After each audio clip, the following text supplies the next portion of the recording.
If you're a runner who's experiencing pain right behind your knee, it can be difficult to know what's causing the pain. There's a lot of structures back there, and if you go on Google, it can be scary looking at what the possible diagnoses could be. And really, all you want to do is get back and run. So in this video, I'm going to show you ways that you can test yourself at home to figure out what is causing the pain behind your knee, to give yourself clarity so you can get back on the trails, get back on the road, and run your best. Hey guys, I'm Kevin Vandy, physical therapist and running specialist with Competitive Edge Physical Therapy. Thanks so much for tuning in, for watching this video. I hope this video helps you diagnose pain behind your knee so that you can run your best and get back out there as soon as possible. I'm going to be showing you multiple tests that you can do to determine if your pain is your hamstring, your calf, sciatic nerve, meniscus. It can be difficult figuring that out, and I'm sure you've tried to Google it or ask friends, and there's lots of opinions out there. The goal of this video is to give you clarity and make sure you know exactly what's going on to find the right cause and right treatment for your pain. Okay, so the first thing we're going to go through is we're going to go through some anatomy to be able to show you places in the back of your knee that are commonly associated with certain structures that are injured. So here is Dr. Brad Sullivan. You can't see him right now, but you will soon. This is the back of his knee, and this is the upper part of the back of the thigh, back of the knee right here, and then the calf. So if you're experiencing pain above the center of the knee, in this area, you have two tendons, attachments of your muscle that run on the side. Brad, go ahead and flex your hamstring. Yeah, you can see them right here, these tendons. So if you're experiencing, we can relax. If you're experiencing pain here, this is your hamstring. So it's likely in that area that you probably have injured that structure if you're experiencing pain there. If you're experiencing pain below the center of the knee, then this is your calf. There's a commonly injured muscle for runners, especially if you're running hills, if you're running speed, if you haven't had enough rest, your calf can get injured. Now, where it gets a little tricky is pain directly behind the knee, which is probably why you're here. You want to figure that out. So, right behind the knee, there are a few structures that can be involved. Number one, your sciatic nerve, which is a big nerve that runs down the center of your thigh, comes down to your leg and then splits going down each side of your leg. But a piece of it goes right through the middle of the knee. And sciatic nerve tension, whether it be from your back or it's entrapped in the muscle, can cause pain behind the knee, and we'll be going through tests, and I'll tell you exactly how that feels and exactly how to test that on your own at home. So one of those structures could be sciatic nerve. Another structure could be the meniscus, which are two C-shaped shock absorbers within your knee itself, and they sit around the inside and around the outside of the knee. As you can see here, these are your the blue parts are your meniscus. They help to absorb shock in the knee as you run. That can often cause clicking, pain, popping in the knee itself. The final structure it could be is what's called a Baker's cyst. That's basically a fluid-filled sac right behind the knee. You'll often feel a bump like a small golf ball right in the center of the knee that often hurts when you bend your knee to full bend. And we'll be going through ways you can test that as well. So again, if it's up here at your hamstring, if it's down here at your calf, if it's right in the middle, let's go through some ways you can self-test at home so you can figure out if the pain is right in the middle, what it is, and then be able to find the drills and exercises to be able to fix it. All right, so the first test we're going to go through is a test to see if the pain behind your knee is being caused by your calf muscle here, this lower muscle in the leg. So to be safe, the first thing we're going to do is a double leg calf raise. So Brad, go ahead, rise up on your toes on both sides. Now, for this first test, you want to keep your knee fully locked straight. You don't want it to bend, and you want to come all the way up on your toes and then slowly come down. You want to perform 5 to 10 repetitions, and you want to see if that causes pain down here in the lower calf, right at the base or right at the lower part of the back of your knee. Let's say that doesn't bother you. There is another calf muscle that sits behind the main one that we need to test with a bent knee. So Brad, what I want you to do, bend both your knees and do the same calf raise. And again, he's got his hands on a wall. You can use a bench to give yourself some support. Now, when you do a bent knee calf raise, it works a muscle called your soleus. That can often cause pain behind the knee as well. That's good. You want to do 5 to 10 repetitions there as well to see if that triggers pain. Now, let's say those are both fine. To be absolutely sure it's not your calf, you want to do a single leg calf raise. That adds more stress, adds more workload through the calf. So you're going to lift up one leg and then you're going to rise up onto your toes. Now, if that causes pain behind the knee, that's good, then we know that the calf is likely the issue. We're going to go through some other tests to make sure so that you can rule those out and know that the calf is exactly what you want to treat.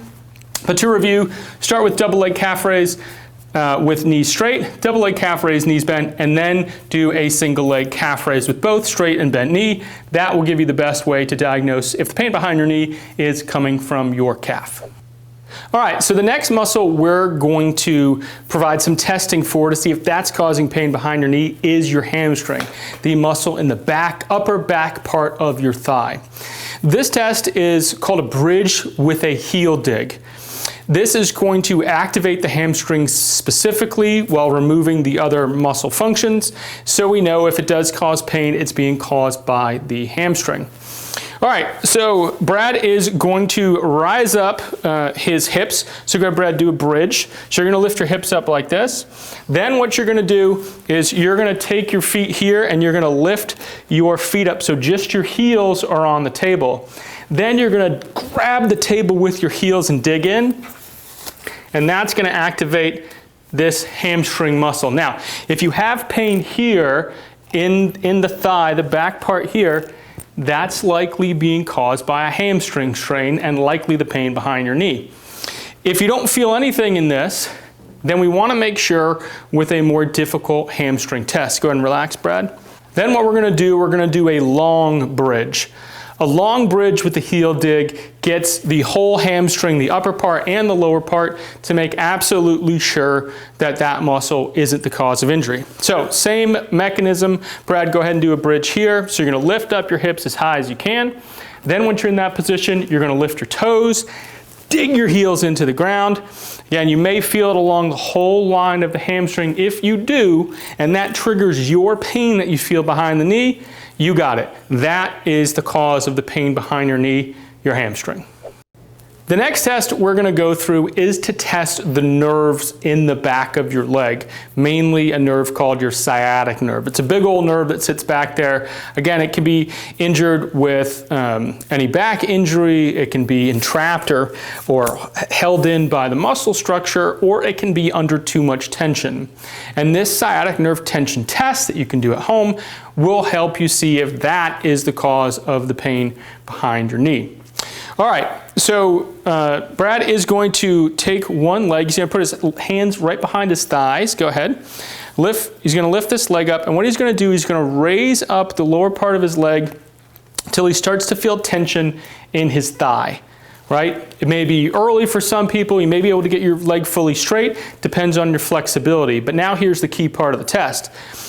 What he is going to do, he's going to maintain the bend of the knee here.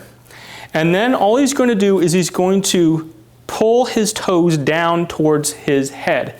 Now, if you pull your toes down and you feel sharp pain in through your calf area and the back of your knee that's very stabbing, very sharp, that's likely tension in your sciatic nerve.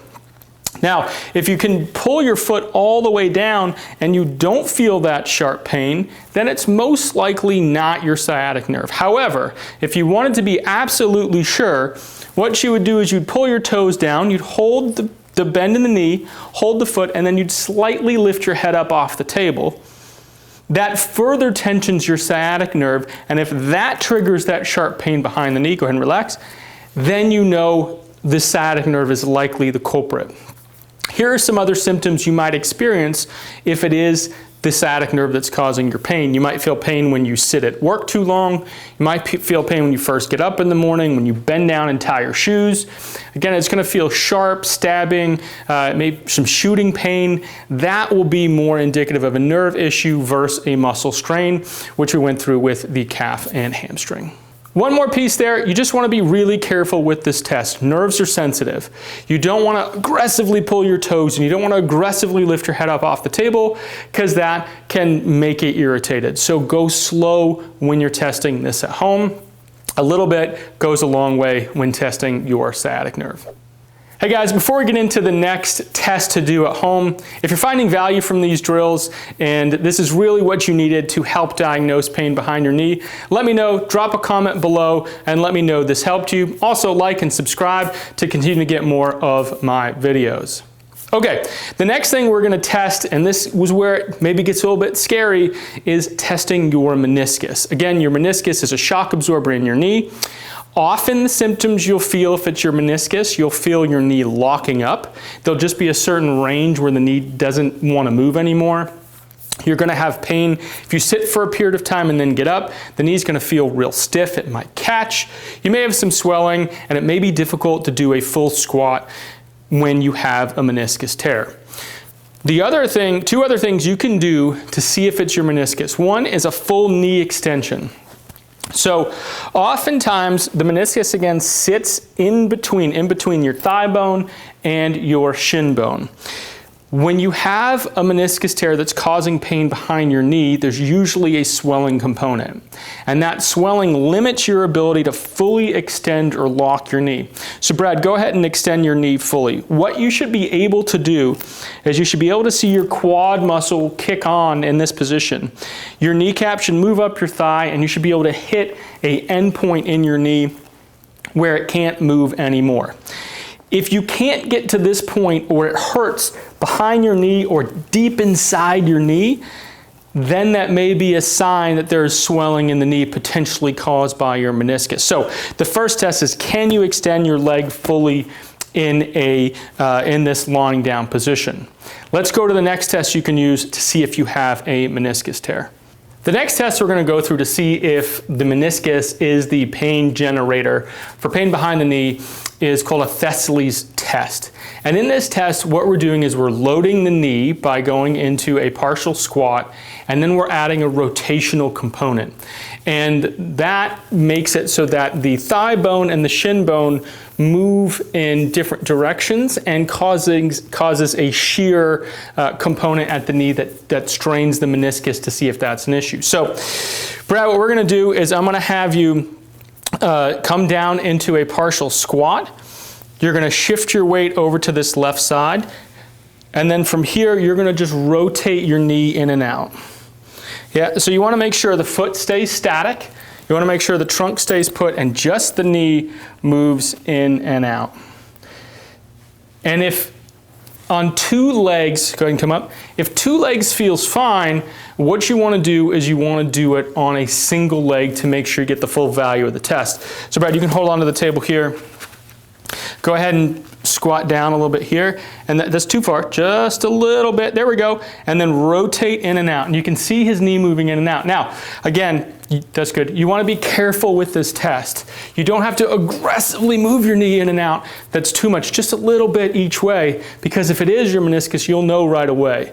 You'll feel pain in that position. Now, these aren't the only two tests to test a meniscus. If you have pain in those two situations, it's probably best you go see an orthopedist or your local physical therapist to help give you a full diagnosis to see if the meniscus is the issue. The final at-home test we're going to go through today is a knee flexion test to see if you have what is called a popliteal cyst or a Baker's cyst. And it sounds scary. A cyst just means there's fluid swelling in the knee and it fills into a pocket in the back of the knee. The truth is, a lot of people have them. A lot of times it's benign. They don't even have symptoms. However, if it does get irritated or you do put too much load through the knee and there's overuse, sometimes that fluid can become problematic and become pain, and that's often when there's other damage. Maybe there's also meniscus tear, maybe there's some low-level arthritis that causes the swelling to kick on in the back of the knee. So the simple at-home test you can do is you can do a full knee flexion test. So Brad, what I'd like you to do is I'd like you to bring your leg up to here, hold the front of your leg, and then pull down into full. So he's going to bring his heel to his buttocks, full knee flexion. Now, if you do that, because behind the knee there is, if it is a cyst, there is a just ball of fluid. As he bends his leg fully, you're going to feel like a golf ball behind your knee. You're going to feel some pain. It's not sharp, it's usually an ache type pain, but it feels full. It feels heavy, like there's fluid back there. Come on out of that position. You want to do it just a couple times just to make sure, that you might even move your leg a little bit in. So bring it up, bend. So rotate in a little bit, rotate out a little bit. If that doesn't cause a problem, it's most likely not a Baker cyst causing pain behind your knee. All right, runners, there you have it. There are the drills you can do at home to finally figure out what is causing pain behind your knee. Now, I know it's scary at first. I know it can be difficult trying to figure it out. I hope this video gives you clarity so that you can get back to running as soon as possible, or reach out to your local specialist to get treatment for the information you found out with these exercises. Thanks so much for watching. Stay tuned. Again, like, subscribe, hit the notification bell so you get access when more of my videos come out. I really appreciate you watching. Thanks so much. And until next time, guys, train smarter and perform better.